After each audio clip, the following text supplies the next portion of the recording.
Olá, tudo bem? Meu nome é Juliana, eu sou médica neuropediatra aqui na cidade de Jaú e esse é mais um vídeo da série sobre ansiedade que nós começamos semana passada. Hoje nós vamos falar sobre o transtorno de ansiedade generalizada. Então vamos lá, o que é isso, minha gente? Então, no transtorno de ansiedade generalizada, você vai ter um comprometimento da função da sua vida, seja profissional, ou familiar, ou pessoal, ou social, em decorrência de um estado constante de preocupação excessiva ou mesmo um estado de tensão. Então, uma pessoa que está sempre alerta, sempre tensa, preocupada com os mais variados temas. Então, assim, preocupações relacionadas à saúde, às questões financeiras, às questões de organização, às questões de trabalho, viagem, qualquer motivo, o tempo todo está mantendo essa pessoa num estado de tensão, né? A ponto disso afetar, muitas vezes, o sono da pessoa, então vai ter uma insônia, a ponto de dar sintomas físicos como fadiga, um cansaço sempre constante, ou mesmo dores físicas, dores musculares, né? Uma dificuldade de realização das coisas, às vezes por perder o tempo de entrega das coisas, às vezes por estar até desatento, uma vez que está tão ocupado com suas preocupações que se desorganiza com a sua rotina, não é? E isso acaba afetando, às vezes, a vida familiar, a vida no trabalho e a vida pessoal. Uma pessoa sempre mais irritada, uma pessoa mais impaciente, não é? E muitas vezes isso deve acontecer na maior parte dos dias, então mais dias preocupados do que dias normais ou não preocupada, né? E isso nos últimos 6 meses ou mais.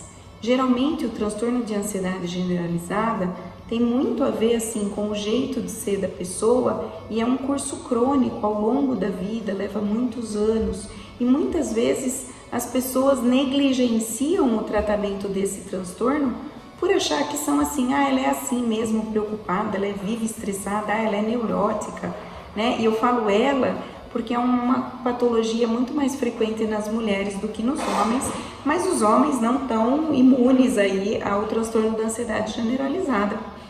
E acontece sim.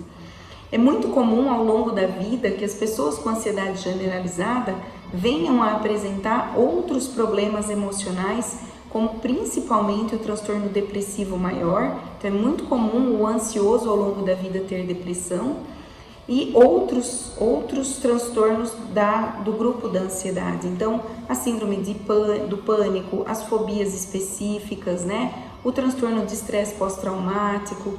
Então, é comum o ansioso, às vezes, ter mais de uma patologia da ansiedade.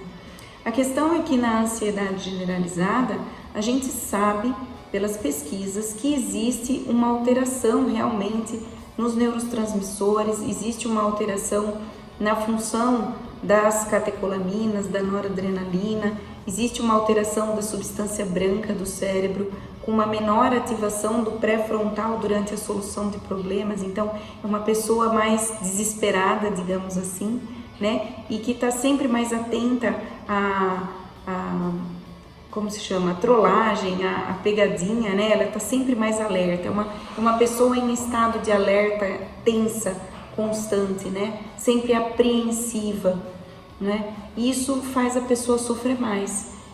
Tem estudos que já demonstram que as pessoas com ansiedade generalizada têm muito mais doença cardiovascular, realmente o coração sofre com a nossa preocupação, então eles têm muito mais doença coronariana, muito mais infarto, muito mais angina, não é?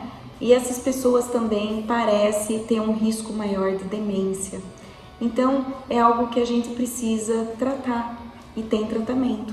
Uma outra coisa que é percebida é que essas pessoas, assim como na depressão, possuem um aumento das substâncias inflamatórias no organismo. Então, realmente, o que mais a gente tem percebido ultimamente na medicina é que as doenças mentais psiquiátricas, né, da depressão, da ansiedade, que são os transtornos neuróticos, né, dizendo assim, tem muito a ver com doença inflamatória, tem muito a ver com uma situação de um organismo inflamado. E como em vários vídeos eu já disse, inflamação tem a ver com qualidade de vida. Eu preciso me preocupar com horas de sono. Eu já fiz um vídeo falando sobre sono, em que eu digo que meia hora de sono a menos do que eu deveria ter já aumenta meu risco de inflamação, já aumenta minhas provas inflamatórias, não é? Então, dormir cedo, uma coisa que é muito negligenciada hoje em dia, que é o dormir cedo, né? E de noite, não é ficar acordada de madrugada no celular e dormir de dia, isso não faz o mesmo efeito. É se alimentar com comida saudável, é fazer exercício. A contração muscular libera substâncias anti-inflamatórias, então precisa fazer exercício, além da liberação de substâncias que causam bem-estar e reduzem a ansiedade.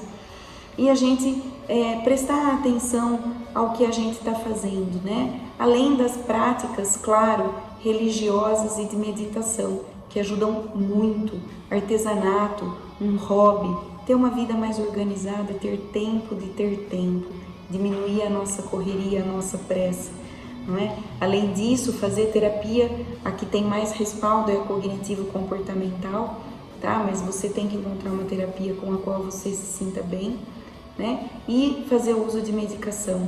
A gente vai escolher a medicação de acordo com o paciente.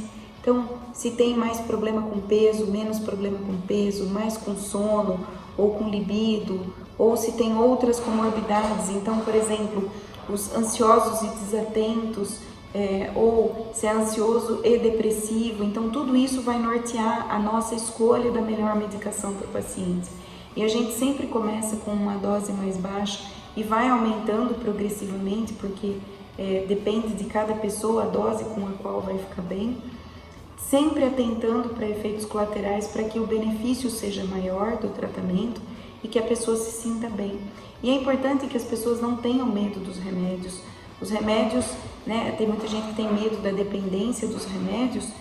O grupo dos benzodiazepínicos causam mais dependência, que são os faixa preta, e eles podem ser usados nos transtornos da ansiedade, principalmente no primeiro mês de tratamento, em que o remédio ainda não atingiu o nível pleno, em que você não acertou a dose, mas também pode ser usado nas crises de pânico. Fora isso, não é para uso contínuo. Então, quem toma Rivotril aí eternamente está errado, minha gente.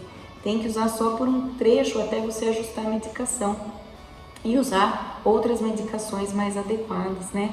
Existem também uma maior relação de uso de substâncias com transtorno de ansiedade, principalmente o álcool, porque muitas pessoas se sentem relaxadas ao beber.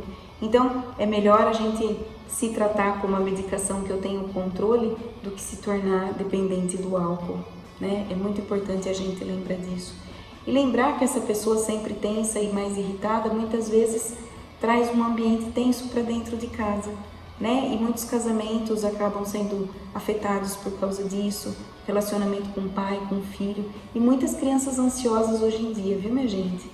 E a ansiedade tem a ver com o que eu falei no primeiro vídeo também, com aquilo que a gente alimenta a nossa mente, o nosso pensamento. Então, vigiar aquilo que a gente assiste, tempo de tela para as crianças e para os adultos é importantíssimo, ter uma rotina de vida saudável. Então, isso é o transtorno de ansiedade generalizada. É uma doença comum que afeta aí, dependendo do país, de 3 a 12% da população. É muita gente, é muita gente. É uma a cada 10 ou uma a cada 30 pessoas, né? É muita gente. E tem tratamento. Então, não negligenciem a saúde mental. Eu falo para as famílias que têm medo, que demoram para tratar, que uma pessoa com uma cabeça boa, se tiver numa situação muito difícil, vai dar jeito de resolver e vai ter sucesso. E uma pessoa que não esteja bem emocionalmente pode estar no palácio de cristal da Cinderela, que não vai estar legal, né? As coisas não funcionam quando a nossa cabeça não está boa. E essas pessoas acabam, às vezes, tendo outros problemas em decorrência, físicos até, da sua ansiedade, e a coisa só vai degringolar. Então, são pessoas com menos disposição para o trabalho, com menos disposição para a atividade física, e aí vira uma bola de neve, porque o ansioso depressivo come mal, dorme mal, não faz exercício, e comer mal, dormir mal e não fazer exercício piora a depressão e a ansiedade. Então, gente, vamos cortar essa bola de neve, vamos buscar tratamento, vamos reorganizar a nossa vida, melhora muito, e é isso, vamos ser felizes, tem tratamento para tudo nessa vida, né? Enquanto a gente estiver vivo, pelo menos. Espero ter ajudado, fica a sugestão de quem quiser sugerir tema, tirar dúvida, pode mandar mensagem nas minhas redes sociais, e semana que vem tem mais um vídeo, tá bom?